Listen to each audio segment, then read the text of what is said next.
Guys, what a week in wrestling we got going on so far. Currently, right now, NXT deadline is happening. So Survivor finals are happening. We're going to be getting, a lot of interesting turnarounds here for the PLE for NXT. But with that being said, I am just Bill Different, Cody Hawkinz, and welcome to another week in wrestling episode of the Shed Podcast, episode 14 to be exact. There's there's so much happening right now in the world of wrestling. Monday Night Raw was a solid show. NXT had a great build. SmackDown, on the other hand, was pretty awesome as well.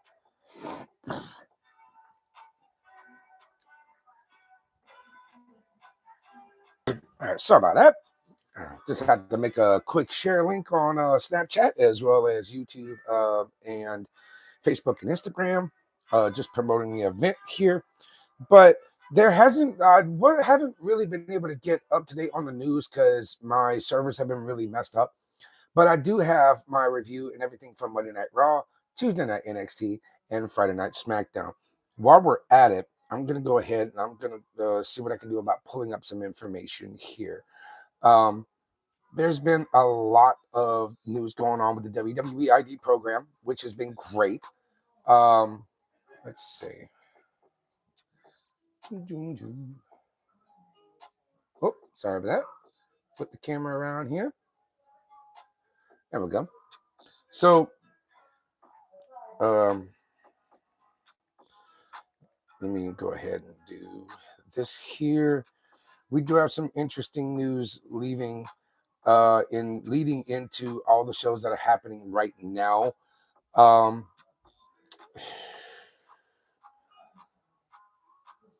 and then how about that?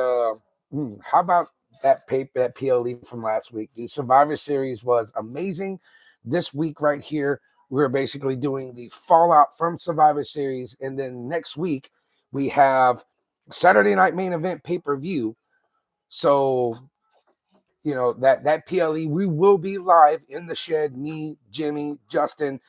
The shed will be ready for presentation because whenever we did it last week for the PLE for Survivor Series, it was very basic. Like we didn't even get to mud and float the sheetrock and paint it yet. But by this Saturday coming up, my boys are going to be. One question for you: did it rain? Yeah, it rained a decent amount actually. It did rain decently the last few days. Since like maybe Wednesday out here in Louisiana, it's been nasty. Let's see.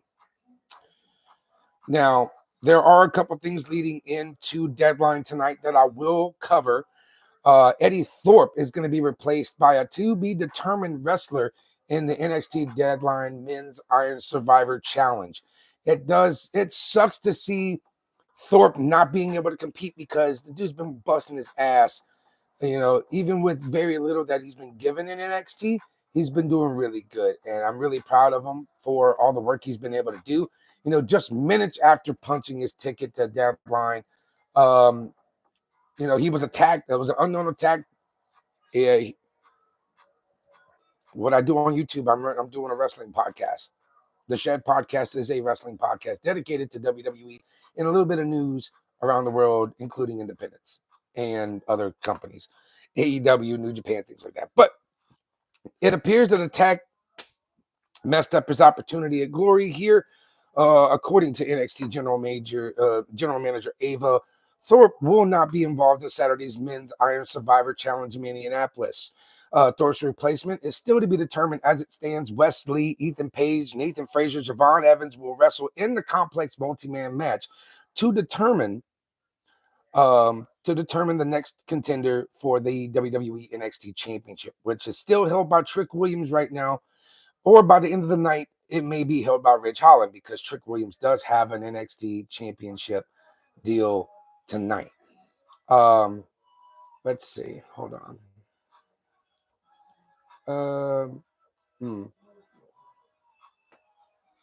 Let's see. I will get on that because I do run a solo right here. I will take your comments in the comment section for the most part. But at the same time, we've got a lot of ground to cover. Let's see. Thorpe has been a thorn in Ava's side as of late. I will say this for sure.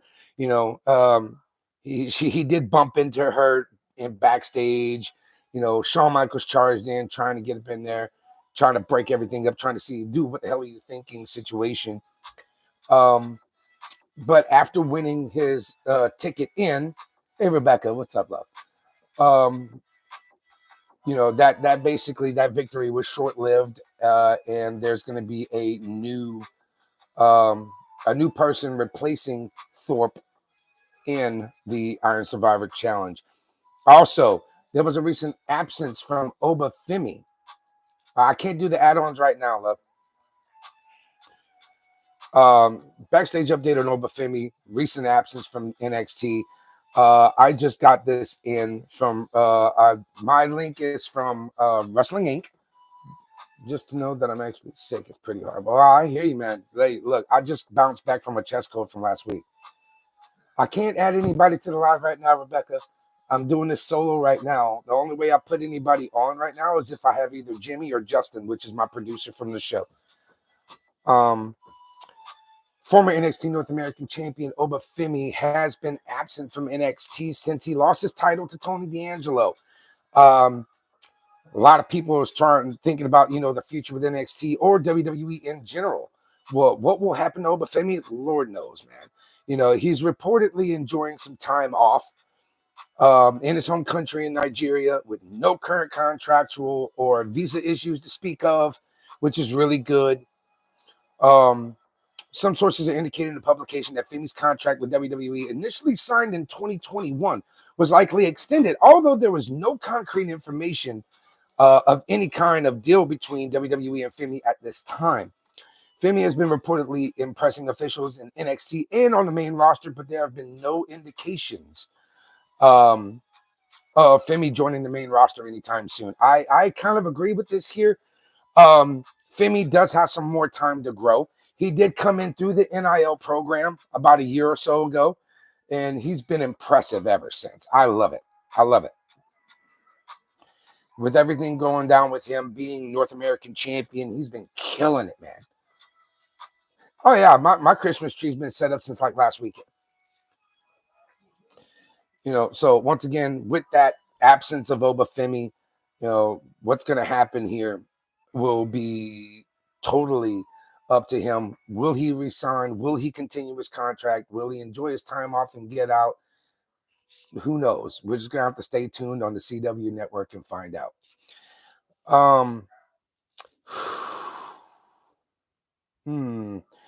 Let's see. Let's see. Looking at some other news here, but worst case scenario, we're going to go ahead and get straight to Monday Night Raw from the let's see. They were in Everett, Washington for this Monday Night Raw. This is, like I said, this is post Survivor Series, so it's all the fallout from Survivor Series going on. You know, on the heels of that Survivor Series, man, we were able to see CM Punk coexist with Roman Reigns, led to the OG bloodline to get the win over Solo Sikoa. Everybody just did a gang up and hit him with every finishing move they could think of. Thank you for the likes, y'all. Appreciate it. You know, this was really an awesome show. Now, Monday Night Raw, he had a couple things to say about this, and he had a couple things he wanted to talk about post Survivor Series. Well, talking about Punk here. It took like forever for my parents to set it up because they said they would do it tomorrow, but it took like a couple of days. Huh? Must be a big tree if it's only going to take if it's going to take a few days. Shoot, with us, it took us like less than an hour. Well, it took us like 2 minutes to put it together, but it took my wife and my kiddos about an hour and some change just to set all the ornaments up, and it was great. It looks amazing. If you have me on Snap, you can see it there, or you can probably look up my my TikTok, and you know, that's the way you can get to this podcast here is on my TikTok, my main profile account. You can just click the YouTube link in the bio and you're here. Let's see. Now, there was a few things that were highlighted on this show. Punk opened the show with a promo. You also had WWE Women's Intercontinental Championship tournament matches, the qualifiers, Dakota Kai versus Katana Chance and Shayna Baszler in a triple threat. Damage Control had a match against Liv Morgan and Raquel Rodriguez, which Damage Control is in the form of Io Sky and Kairi Sane. Another person that I look, and Io Sky never fails to amaze me here. She's one of my favorite female Joshis from Japan to come out to WWE. She has done an outstanding job with everything that's been given to her. And her spot, this time, she did that trash can spot. Instead of just doing a crossbody, she hit a whole damn moonsault at the same time that that Tiffy was doing a moonsault off the top of the cage as well. So big double spot there I was happy about. The New Day's 10th anniversary celebration, which, man, it's a heartbreaker for me. And then R-Truth versus Pete Dunne.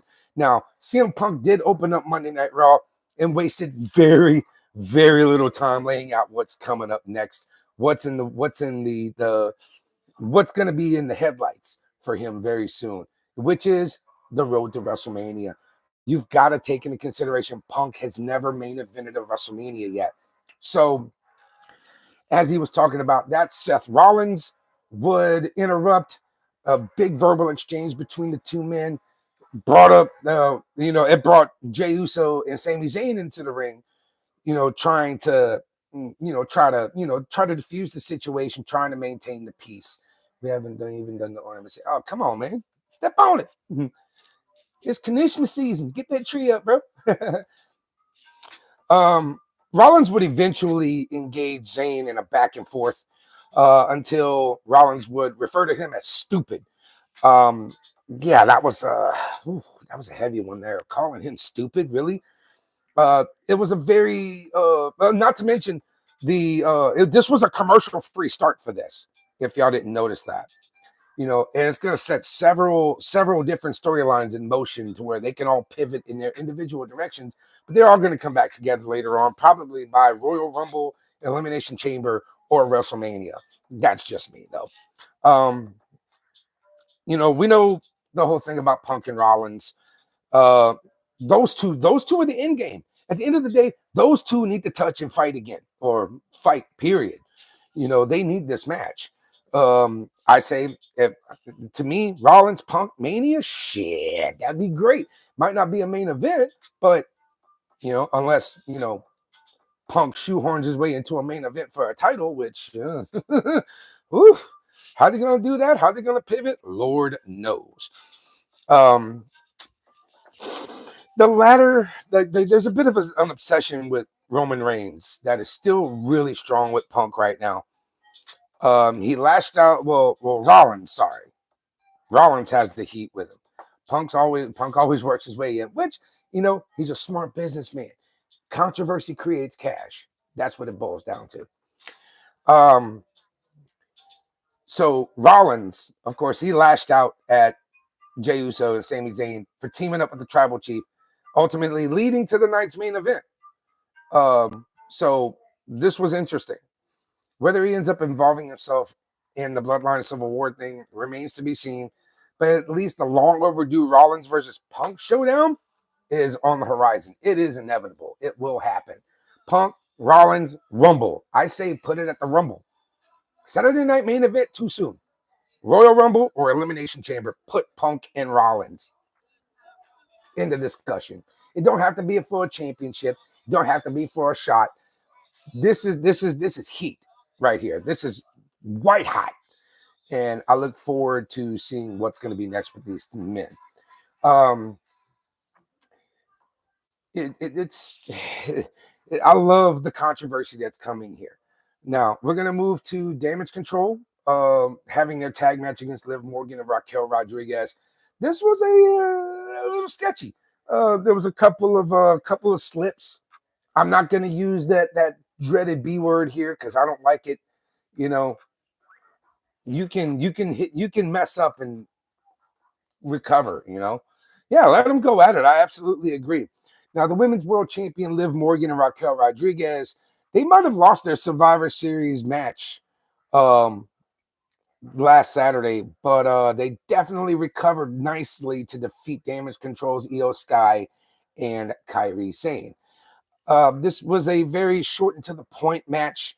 Rodriguez was super dominant. She overwhelmed both of them. Showing off her power, showing off her dominance in the ring as a very tall drink of water. That's just my personal opinion, though. But she downed Zane and got her with the Tahana Bomb for the win. Like, after the match, of course, they were beating down Io Sky. In comes Rhea Ripley for the save, only to be sent crashing into the corner of the announce table, possibly injuring her orbital socket again. Might I add, that mask that Rhea was wearing, to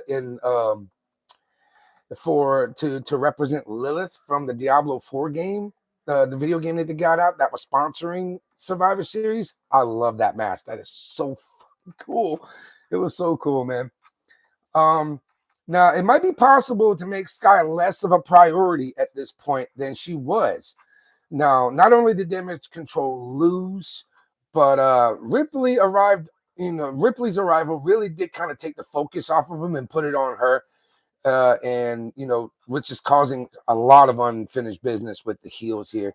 Now, the injury angle might explain, Rhea missing some TV time, missing some shows, missing some Monday Night Raws. But otherwise, this was, to me, I agree with these guys whenever they say this was an unproductive segment. I really did not like it that much. It was a show of dominance from Raquel, and Liv was just, lapping it up, being the women's champion, not doing much of anything. She had some spots, but Raquel worked the majority. Also,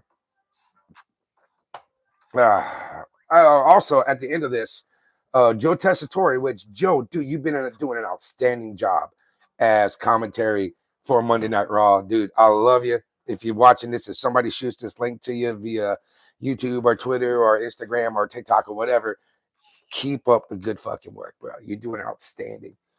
Tessitore did mention that Io Sky will be challenging Morgan on December 14th, which is this Saturday coming up, a week from tonight, for her title at Saturday night's main event. So the Women's World Championship will be on the line between Io Sky and Liv Morgan.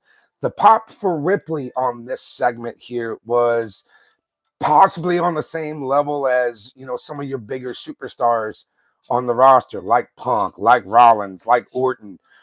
It really proves her prestige compared to other superstars. Even that, like, she's even up to par with the men whenever it comes to that level of popularity. Now, after that, backstage, Gunther was brushing off Finn Balor's request for a world title shot, instead saying he'll get a match. He'll get a match made with Dominic Mysterio, pissing off Finn, because honestly, Gunther understood the situation of what happened at Survivor Series. Gunther did retain the championship. He did win, but he did it because of Finn Balor's interruption. He caused some damage outside the ring while Priest was still on the outside. Hit him with that double stomp off the steps, giving him that opportunity. Let's see, we put up the Christmas tree. We're still waiting for at least to put the ornaments on. Cool. Okay, cool. No, that was great, bro. Gunther putting the match, like issuing the open challenge to Dominic Mysterio. Oh, man. Now, let's get to that triple threat for the Women's Intercontinental tournament here. First match of this one was Dakota Kai, Shayna Baszler, and Katana Chance. Now, it's been a while since we've seen Katana Chance or Kaden Carter? Caden Carter? Yeah, that team. Katana Chance, formerly Casey Catanzaro, or Katie Catanzaro, big ass last name, which I kind of about imagine why they did kind of, tune down her name, too many syllables. This first triple threat match. Come on, Cody, talk. we're going to be crowning a new women's intercontinental champion very soon. And Dakota Kai did outlast Shayna and Katana to prevail, to advance, go for that championship. You know, Dakota Kai has had a lot of roadblocks in her career, injuries, surgeries. She's been in and out of WWE because of it. Hopefully, we can hope that this is a good turnout. Oh, excuse me. Oh, I'm so sorry. It's been a long day. But I really like to see a great outing from Dakota Kai leading up to this women's intercontinental championship opportunity. You know, just like they're doing the women's United States championship as well on SmackDown. Um, I would love to see her get the win later on in the tournament. This was a really solid match. Like WWE has been doing an outstanding job in the triple threat category of matches. Like this was really great. But for as much of it as it was a breakout for Dakota Kai, this was also a great showcase for Katana Chance. She took a lot of opportunity, and she's taken the initiative to perform at the best of her abilities. The fans are behind her, and I look forward to seeing more of Katana Chance as well as Kaden Carter. Maybe they get a women's tag team title shot soon. You know, I'd love to see those two work out together, but at the same time, you know, they would both look good with gold around their waist. But Dakota Kai did get the win here. She advances. The attempted Hurricane Rana from Katana Chance grabbed the fans' attention on this. I mean, Dakota Kai has been working so hard for so long to get to this point that it was nice to see that happen with a great win. Um, then moving forward, we had the 10-year anniversary of the New Day. This was, you know, of course, we already know that the New Day is no longer. Big E returned to WWE in an attempt to prevent Xavier and Kofi from splitting and from making the really bad decision of breaking up the group, which, of course, that eventually happened. He offered to be their manager on this one. He's like, he's gonna do everything he can to come back until he's ring ready, until he's cleared by the doctors. He made a promise that he was gonna be by their side to become their manager. It basically turned out that the teammates like Xavier and Kofi did turn on him here, saying that you left. He put himself first, you know, at the expense of their brotherhood, their team, their group. Um, they basically ripped this man to shreds. And when Big E refused to accept this new attitude, you know, they kept him at Orange Reach before he left the ring. Just he's like, unbelievable. Screw you guys. You guys have changed. Y'all are not the New Day that I remember. You guys are not the same.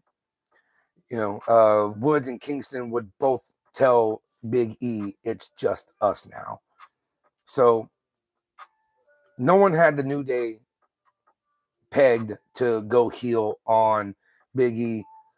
But the way they did it, dismissing his broken neck and all that stuff, you know, comparing Big E's injury to Stone Cold, Steve Austin, Edge, Kurt Angle, hell, even Xavier Woods, a torn Achilles tendon ripped straight from the bone, and in less than like 9 weeks to like a few months, Woods did make his return back to the roster. This was a pretty good segment development here. For longtime fans of the New Day, this was different. And, you know, like I said, I didn't peg the New Day to turn heel on Big E. I really didn't. But, yeah, so with that being said, you know, fans should be excited about this.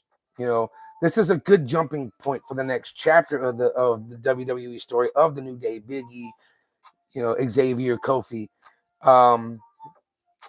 They did a huge video package for this, which was awesome. You know, you can dive deeper into it if you go check out like their 15 greatest moments and things like that on YouTube or on WWE on Twitter or X. Um, uh, Ugh. But leading up to the main event was Gunther versus Dominic Mysterio. Instead of accepting Finn Balor's challenge, he challenged Dominic Mysterio to a match here. This was a this was basically a knockaround match, in my opinion. It was a solid one-on-one contest. The storytelling was good. He got a, he got a, like he got a good test out of Dominic Mysterio to see, but despite the level in skill between the two guys. Gunther did recover after a frog splash. He got pissed on that one. Um, Gunther would recover and take out Mysterio for the win, only to be attacked by Finn Balor at the end of it. Leaving Gunther laying out on the mat to close the segment. And with that, it appears we know the direction the world champion is headed here. So now Finn Balor has forced his hand into getting a world title shot. He's been a devastating heel, an outstanding talent ever since he got in through NXT. And even before that, whenever he was working in New Japan, he was doing a great job, quite honestly. But Gunther did defeat Mysterio with that run in from Balor, closing the night. Balor was overheard telling the Judgment Day teammates, "Hey, hope you learned your lesson, Dom." So an unknown assailant would attack Jey Uso at the end of the night, leaving him clutching the back of his head, potential head injury, things like that. R-Truth Pete Dunne was the next match here. This was a very basic and simply run storyline match between R-Truth and Pete Dunne.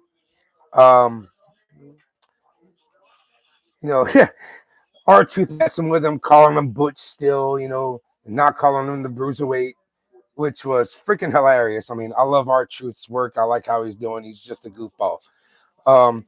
Despite a focused attack by Pete Dunne, Truth was able to further frustrate the British strong style competitor by upsetting him with a roll up. There wasn't much to this one outside of Truth's typically fun antics, and it was what it was. And it's probably going to lead into a pretty solid escalation in a feud, though. Dunne has more to offer than just comedy wrestling here. Pete Dunne is a great technical worker.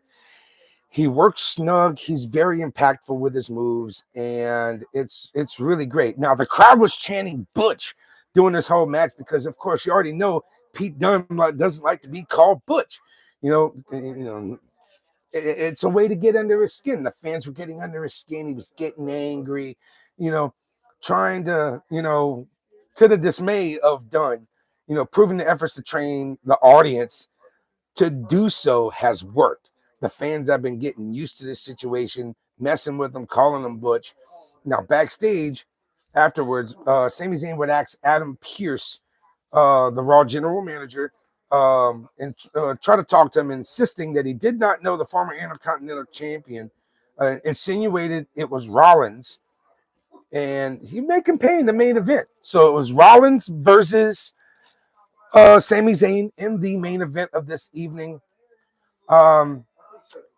Rollins used Zayn's feelings and emotions against him in this situation. The closing moments of Raw, it really convinced him to put down a steel chair, catching him with a small package roll up for the win. It was like, you have no idea how many times I've seen the most devastating move in professional wrestling happen to be a freaking a roll up, dude. And it's simple. Less is more. You don't have to have this huge, elaborate finish with big high spots and bumps and dropping people on their heads for the crowd to get a pop.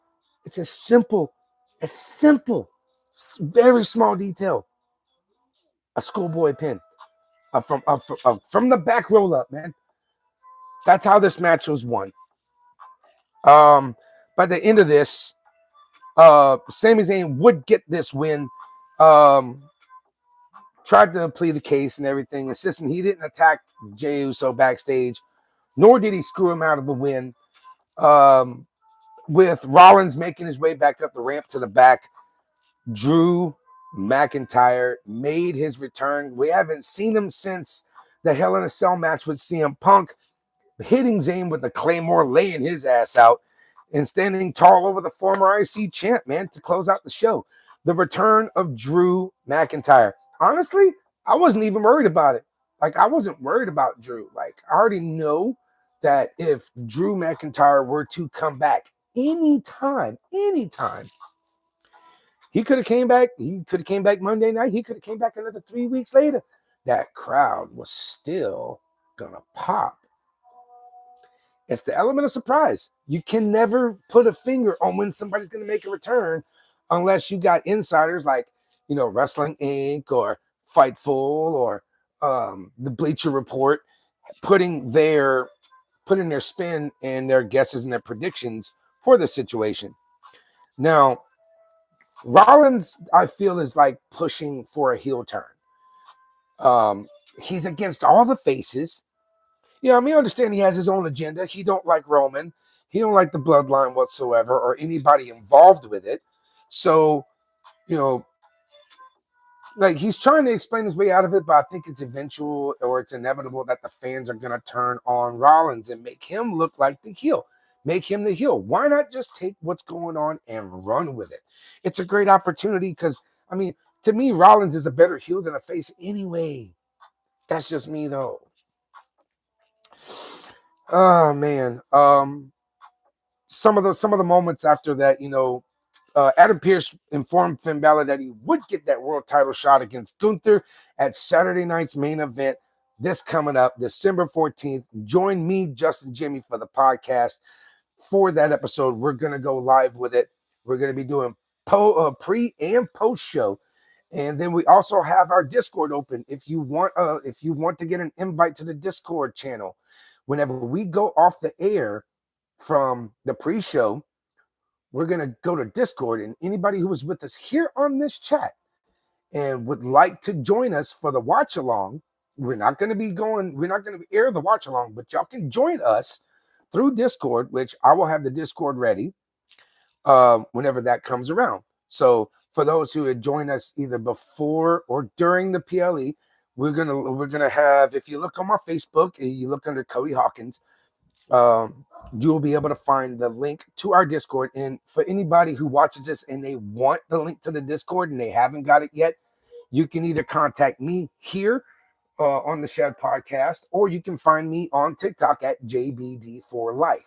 And that's JBD, the number 4, LYFE on TikTok. This match will be a good one. Balor and Gunther, I see Balor getting the teetotal dog shit whooped out of him, but Balor's not going to be doing this alone. You already know he's going to have the Judgment Day rolling with him. So take it as it is.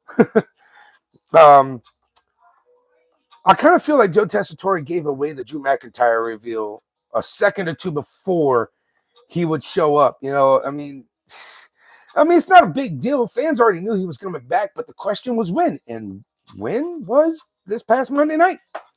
Laying out Sami Zayn and Tess. Love you, dude, but work on your timing, man. This was probably one of the best episodes of Raw since the road to WrestleMania 40.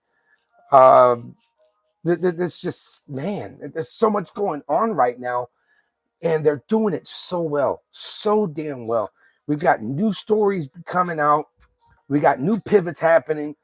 The all-time greatest segment of the New Day, which was the fall of the New Day, go figure. The quality of the women's wrestling in this show was awesome. That triple threat match with Dakota Kai, Shayna Baszler, and Katana Chance, awesome. Just and a big shout out to both Dakota Kai and Katana Chance for the outing that they had. Shayna Baszler is an outstanding performer as well. She's very hard hitting. She's very visceral. Once that Barracuda clutch goes in, it's lights out. And she wasn't able to cinch it on fully. I don't think she was even able to do it all, quite honestly. But that win there, that shit. We're looking at a good start to build up to WrestleMania 41 next year, and I am here for it. I cannot wait. Now, to me, my grade overall for this event, I'll give it about a 4.5 to 4.75 out of 5. There were, there were some blanks that were being drawn, but the majority of those blanks got filled. A lot of those blanks that were being drawn were filled by plenty of enough information and plenty of enough storyline to move forward. Now we move to NXT, which right now NXT Deadline is currently on right now on Peacock Network. So if y'all want to chat and chill with me here, I'm going to talk about this past Tuesday's episode, December 3rd of NXT. Now, this was just a few days before tonight's PLE for NXT, and there's going to be some very important matches that y'all have watched. Eric Bischoff made an appearance to add more to the heat and the controversy between Trick Williams and Ridge Holland with that NXT championship on the line tonight at Deadline. I will be watching the replay as soon as I get off of here, so bet on it. I will have something to say about it. I might even come on tomorrow and just do a full breakdown of Deadline by myself. I really don't care. But I was supposed to wrestle tomorrow in Silsbee, Texas, and that show got canceled due to weather conditions because that show was going to be outside, and I definitely was not going to be wrestling in the cold rain. Negative. We also had the last couple of spots for the Iron Survivor Challenge.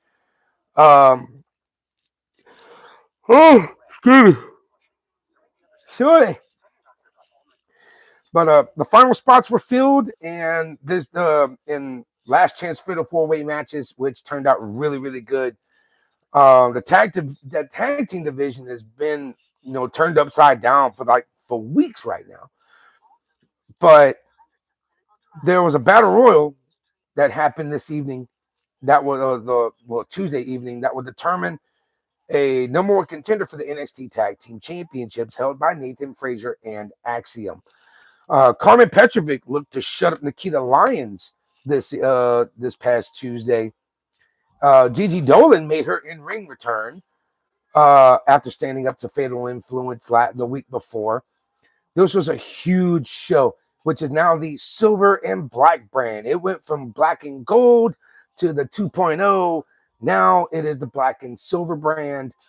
I believe this is the renaissance of NXT, and we have a huge set of plans with Shawn Michaels at the helm of NXT. I'm looking forward to even way better shows in 2025 and in the not so distant future. Let's see. We have, in the chaos of the final stretch of this match right now, Lola Vice accidentally knocked out Ren Sinclair with a spinning back fist that was intended for Jada Parker. Sinclair fell on the core of Jade for the pinfall. This was a solid chaotic action that allowed everyone to get involved and to get their shots in. They really did get their shots in here, and I love the fact that they all jumped in here. There was a crazy ending. That ending really did kind of help everyone be safe and involved in the result. It would have been easy to call either Kalani Jordan or Jade winning this match.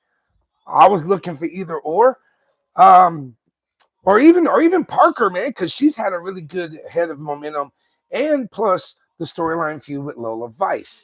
That was really great. But Ren Sinclair, lovely chick, a student of Dog Pound Academy, trained by polished up by Rodney Mack and Jazz. She's a great talent, and she's the one who won this match. It would have been, great to have, like I said, either Kalani or Jade winning, but Ren got the match here. As good as she has been in her role, Ren Sinclair is really stepping up into the Iron Survivor Challenge with 4 dangerous women who will definitely make her life extremely miserable to become number one contender for the NXT Women's Championship. I am going to be watching the replay to watch how this goes. Because now she's stepping in the ring with Julia, Stephanie Vaquer, and Zaria Soruka. You know, she can keep up with those. It's more likely she's going to be one of those taking the fall in this match. So Sinclair defeated Jade, Jordan, and Parker by pinfall to qualify for this Women's Iron Survivor Challenge. That's happening currently right now on Peacock for NXT Deadline. Roxanne Perez was actually watching this match mighty close backstage. She had a monitor near her backstage. Kalani Jordan would knock out Jay with a handspring clothesline and a 450 splash to set up the finish. After officials would stop the brawl, Parker headed back to the ring to demand a match with Lola Vice, which is continuing the storyline with Lola Vice, and I love this right now. NXT General Manager Ava would confirm it. NXT Underground match at Deadline. Vice would knock out Parker with a spinning back fist after that announcement, increasing that turmoil, increasing that heat between the two. Both of these women have had outstanding matches, both individually and together. You know, whether they were working tags or they were working singles matches against each other, I have not been disappointed with either Jada Parker or Lola Vice, and I look forward to watching this match, this underground match, the Deadline. Now there was a number one contender tag team battle royal. The chaos, man, the carnage in this match right now. Boiled down to 3 men in the final stretch. Miles Bourne eliminated both Tank Ledger and Lucian Price in the same flurry of offense to win this match, man. Like, NXT has done the work to sell the depth of this tag team division through weekly brawls. Even if real matches would have helped that cause, you know, Battle Royal was worked with the same chaotic energy as those melees with a heavy dose of punches and kicks. Yoshiki Inamura, which was a Japanese prospect they've brought into NXT recently, he stood out early as a dominant force, man. Great eliminations, taken out during the commercial break, though, which kind of sucks.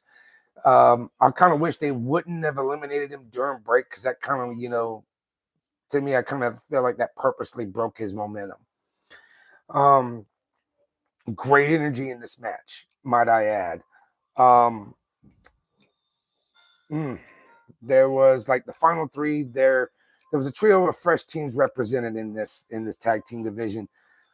Price especially took advantage of the spotlight with a fiery comeback, great comeback. In the end, Bourne pulled out, and there was a real chance No Quarter Catch Crew would win the NXT Tag Team Championships here at Deadline, since Nathan Frazier and Axiom's attention will be divided on Saturday night.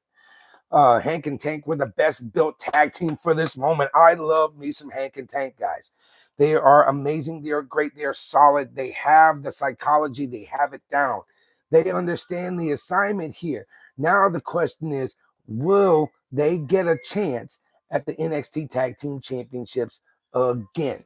Whether it still be Axiom and Nathan Frazier being champions or not, it really doesn't matter. The anytime the NXT Tag Team Championships have been on the line, it has been great. I do miss Gallus. Gallus is one of my favorite powerhouse tag teams, man, and they need to come back. They need to come back, and they need that tag team going around their waist. Like, I don't mind Axiom and Nathan Frazier, but Gallus is a very cemented team, and they need that. They need that so badly. But yeah, while this match was going on, Frazier and Axiom were watching this, trying to focus on everything, especially the last chance qualifier coming up later on in the evening. Tyson DuPont was the first man eliminated and shook hands with Hank Walker after, afterwards, despite Hank and Tank taking him out. OTM threw Channing Stacks Lorenzo into a pile of men outside, causing the family to be the first team fully eliminated. In the final 6, Gallus and Hank and Tank were the only teams left fully represented. Tariq Igwe was later eliminated by Hank and Tank as well, and he distracted Hank until he was eliminated. Later in the night, Charlie Dempsey told all of No Quarter Catch Crew that the group had impressed them on the night with their wins. Now, this would lead into Eric Bischoff, um, like the big Eric Bischoff deal. WWE Hall of Famer Eric Bischoff talked up both Trick and Ridge before letting them speak here. He came out, got on the mic, did his little shtick. When things started getting some heat going, he stepped away from he stepped out of the ring. Challenger, Ridge Holland, took out the champion with a redeemer on the announce table. This was a huge way to build heat and intensity leading up to tonight's match and deadline. This was a very solid NXT for me. Yeah, I'm going to give this one a 4.8 out of 5 because of that fact. There was action through and through. The psychology was amazing. The storytelling was solid. The builds and the pivots that are happening right now are just NXT is killing it right now. Why is it on the CW not getting more than 300,000 views? Via the demographic? I do not know.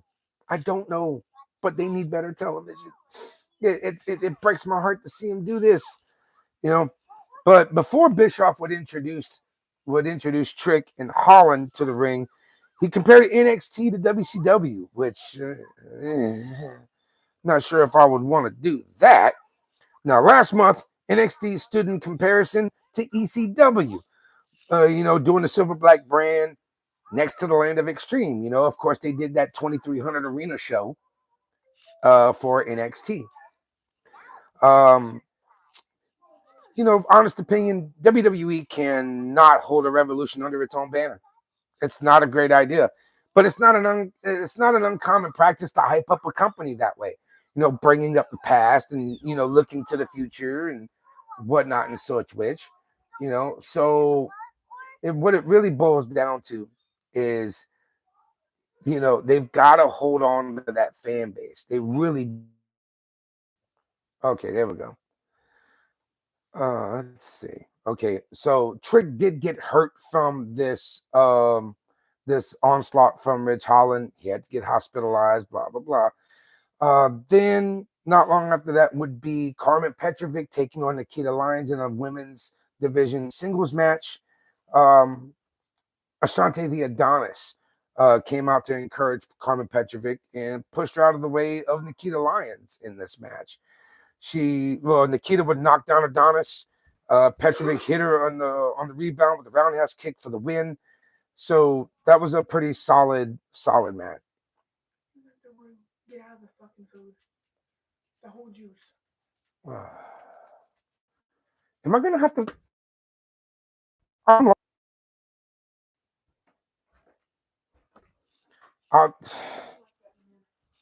Well, I do not know. But meanwhile, hold on. Damn it.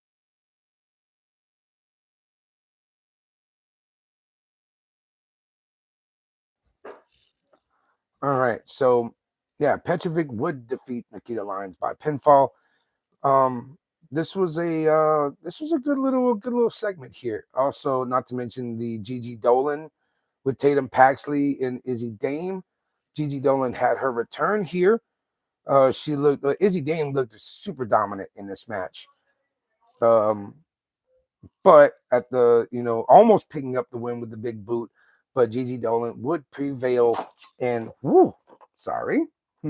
would prevail and get the W. Oh man, this was a good one.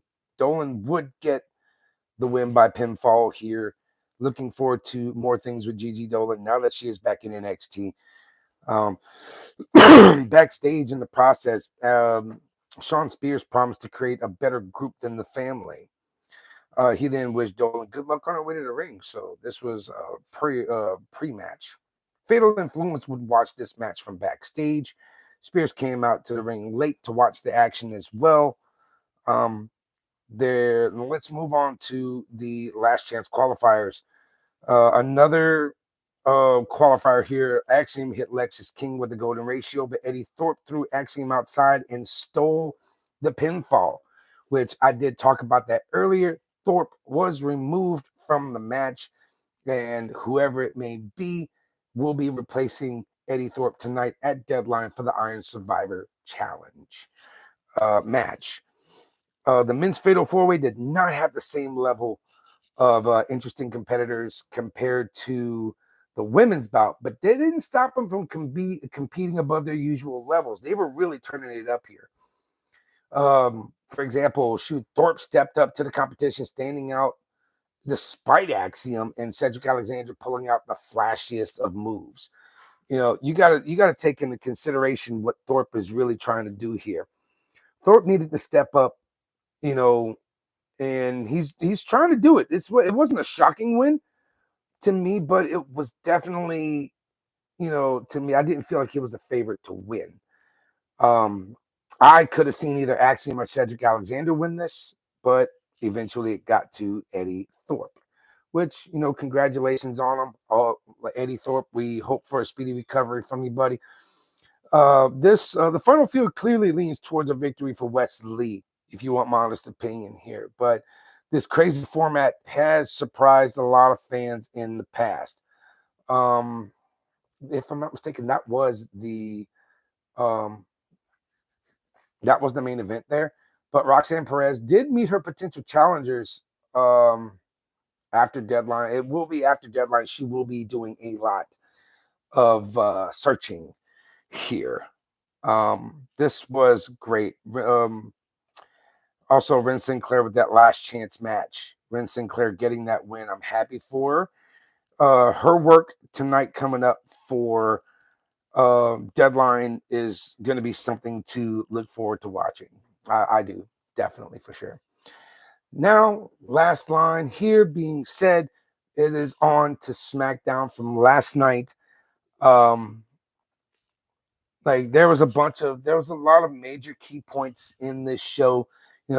Cody Rhodes kicking off SmackDown, having that little promo with Chad Gable. Next thing you know, Chad Gable is basically getting challenged. Like he's trying to lay down the gauntlet and tell Cody that, oh, hey, you can wear the suits. You have the look. I can do that too. Well, there we go. It led into the match with Cody and Chad Gable, which turned out to be a pretty damn good match. Like I was super impressed here with the psychology from both of these men handling up. The Motor City Machine Guns would take on the Street Profits for the WWE Tag Team Championships.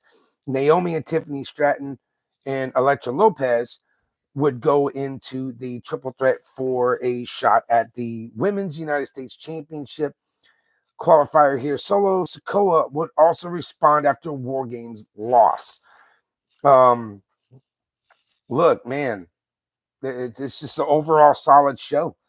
Up and down the card, your triple threat match, that the women's U.S. title qualifier between Naomi, Tiffany Stratton, and Elektra Lopez. Man, this was awesome. But to start off the show, Cody did come out, cut promo, which we want to talk about, things like that. There was a video of big VTE recapping what happened at War Games. Tonga Loa, Bronson Reed, Jimmy Uso's injuries that were all mentioned. The New Bloodline was showing assaulting different random workers backstage. Chad Gable and American Made would end up interrupting Cody Rhodes during his promo. Pardon me. I don't mean to yawn, y'all. It's been a long day. So please bear with me. American Made would end up interrupting this, like I said, and talked about how draft season was coming up, and he's been talking to Nick Aldis, Chad Gable, of course. They went back and forth with insults, with Rhodes bringing up Shorty G, his old gimmick, and Gable saying Kevin Owens deserved a better friend. Then Cody would tell Gable to, talk to Aldis about booking him for a match for the main event, and that would eventually happen. First match of the night, though, the triple threat for the women's U.S. title qualifier.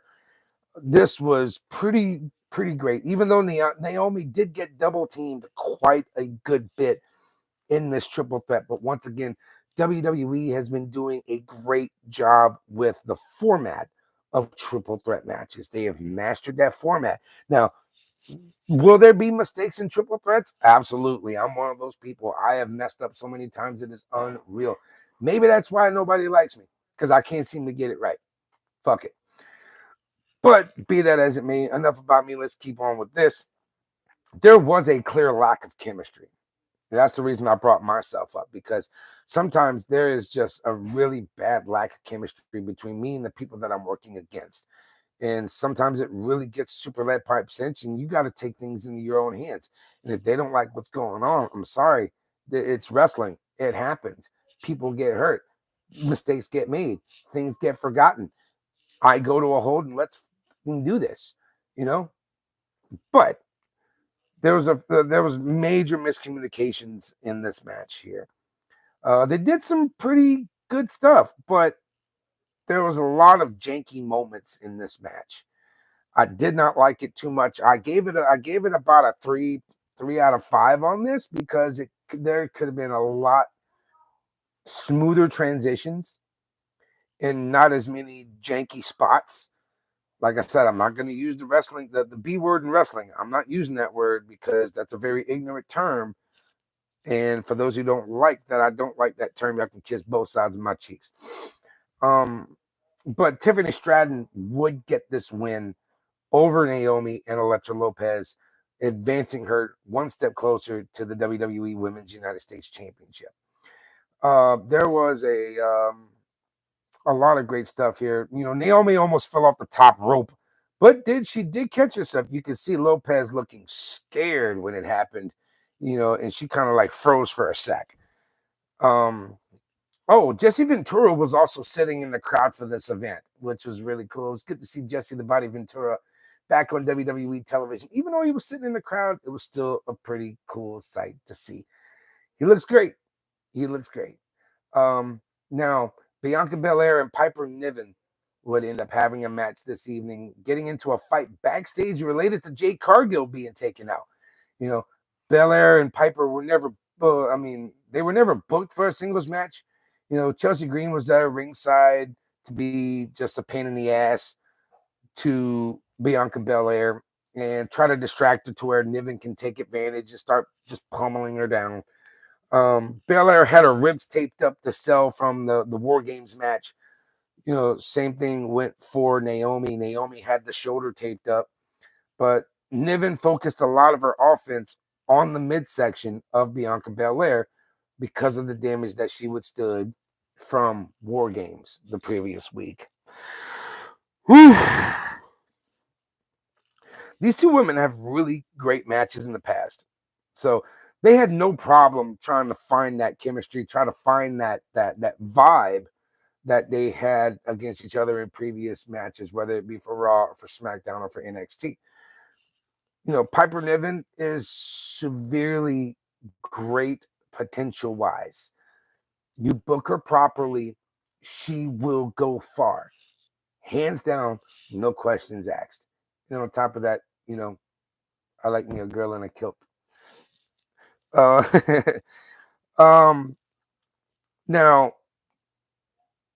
the match was a little slow to me though. It was a little slow. They could have, but it wasn't slow enough to hurt the match, but there were some kind of like some like drag ass spots. If anything, it helped make the sequences when they picked up the pace have a little more impact whenever they started turning up the volume on it, start turning up the speed. Now, once again, this match ended with a KOD from Belair. She has proven time and time again, Belair, that she is absolutely dominant, strong, smart, wise in the ring. You know, she did do the KOD on top of Chelsea Green. It got really great here, but Belair would defeat Piper Niven in this match. You know, Niven and Green used a lot of classic heel cheating techniques. You know, doing the abdominal stretch to work out the ribs was really great.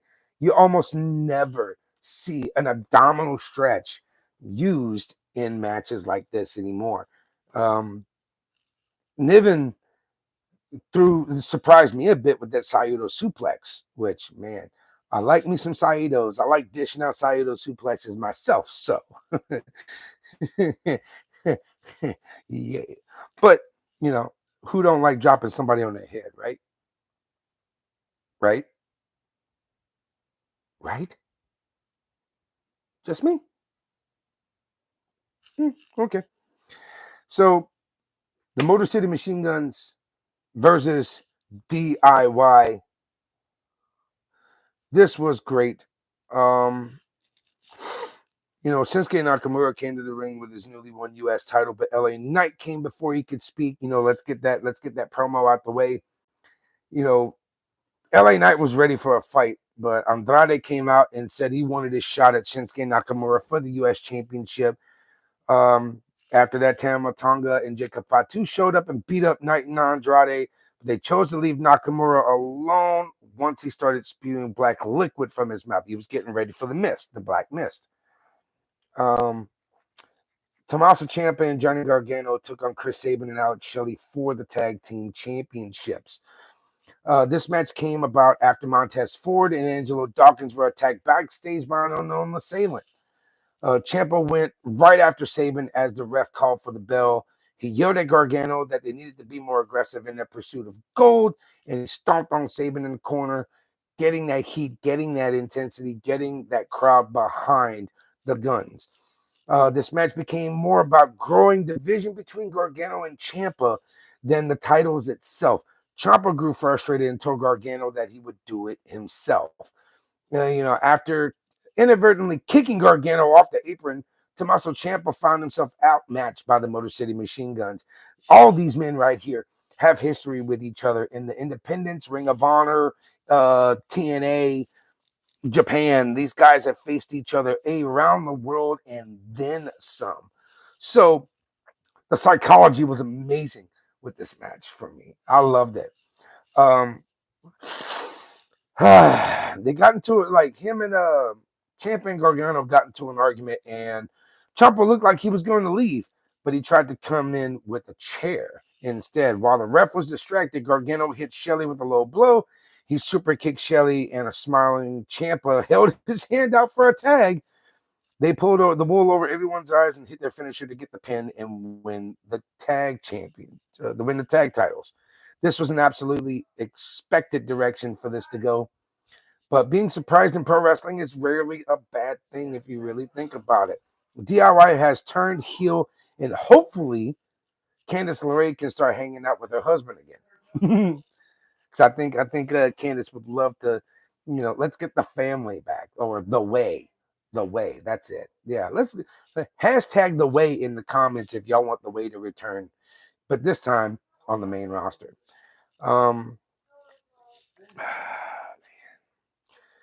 The match between Chad Gable and Cody Rhodes was one for the books. As usual, Ivy now and the Creed brothers were at Gable's side, ringside, getting this down. They started with a nice exchange of takedowns and counters, nice chain wrestling, nice grappling, but Gable is obviously the Olympian, but Rhodes was also an accomplished amateur wrestler. I don't know if anybody knew this. The dude was a national champion and a state champion in Georgia as a Greco-Roman wrestler in high school, and he did some college wrestling as well.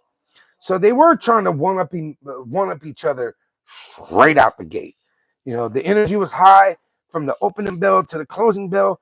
It never went down for nothing because the fans knew that they were getting a hell of a match between undisputed WWE champion Cody Rhodes and challenger Chad Gable, because everybody knows Chad, Shorty G, no matter what you want to call him, the dude is an outstanding wrestler, hands down. Like, I love that style of wrestling. Guys like him, guys like Kurt Angle, guys like, there's one other one. I'm not going to bring his name up because of, he was a great wrestler, but what he did was bad. Those guys, Sir William Regal, another great technical wrestler. Those are the guys I look up to in this business whenever it comes to ground game and style, which I've been shaping up and, getting myself ready for a huge challenge, because when I do make my return back to Louisiana, and I will make my return back to Louisiana wrestling, these people just might find out why I am known as Just Built Different. It's not just a catchphrase, it's a way of life, and it's a way that I do things. So, Louisiana, hang on to your britches, bitches. I'll be back soon. Pardon my language there, but I had to get that one out. Even though this podcast is rated for 18 and up. But back to Rhodes and Gable. On a technical level, this was probably one of the best things on this show. I loved it. I enjoyed it. Had a great time with it. Rhodes would defeat Chad Gable in this match. It just, after the match, there was Kevin Owens would show up and immediately go after Cody Rhodes. Several officials tried and failed to break them up as the show was going off the air. This was great. The fans giving Gable the "You Suck" chant during his entrance. Basically, he just became a mini Kurt. Little Kurt.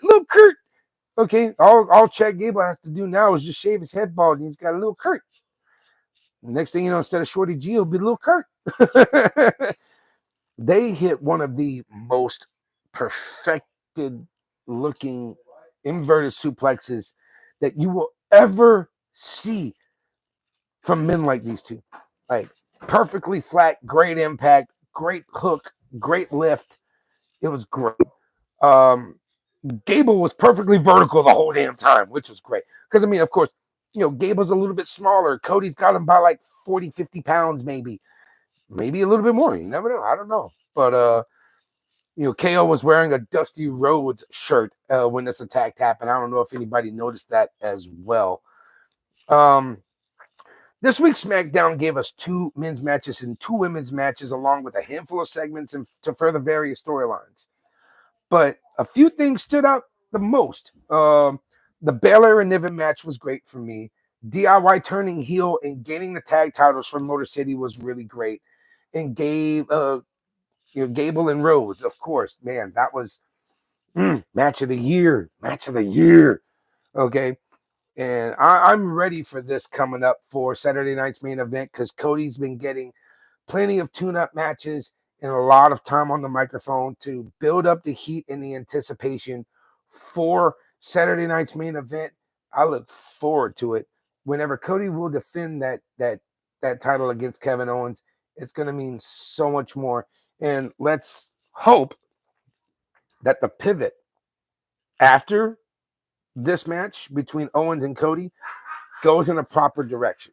I look forward to seeing Saturday night's main event, and I look forward to having you guys with us next Saturday night live on YouTube for the PLE pre-show and post-show for Saturday night's main event, which y'all will have a chance to get a shot at one of our cups. See, this is the SummerSlam cup that we did for the podcast, and this was great. Now, we did Survivor Series, which, of course, all the Survivor Series logos are going to be on that cup.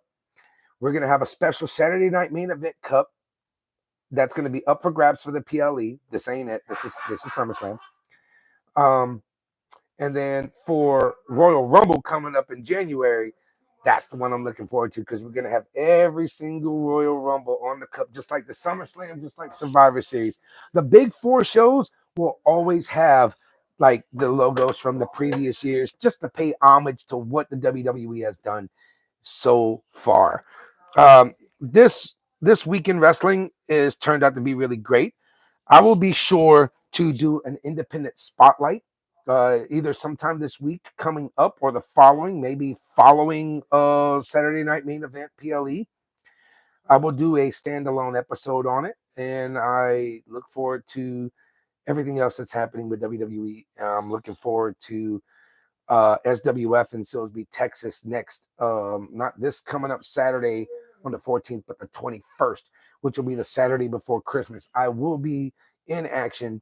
I will be facing Ethan Sorrows, and there's some business between me and Mr. Sorrows from a couple years ago that we have yet to settle. Unfinished business for sure. I look forward to putting some hurt on some people because there's a reason why I'm just built different. Contrary to what anybody else believes, all the mass hats here in Louisiana thinking that I ain't shit, kick rocks. I'm not here for you. I'm here for me. But not only am I here for me, I'm here for the Shed Podcast. And as your host, I will do everything I can to make sure that I bring you the most entertaining show that I can possibly bring. So, with that being said, I will see you guys next Saturday for the Saturday night main event PLE pre-show and post-show for y'all shot to win a cup with me. Tune in next week. We'll go ahead. I'm gonna drop a video on TikTok and here on YouTube to let y'all know what time we're gonna be going live for the pre-show. And I look forward to seeing y'all soon. With that being said, I am just built different, Cody Hawkinz. Wishing you a great evening.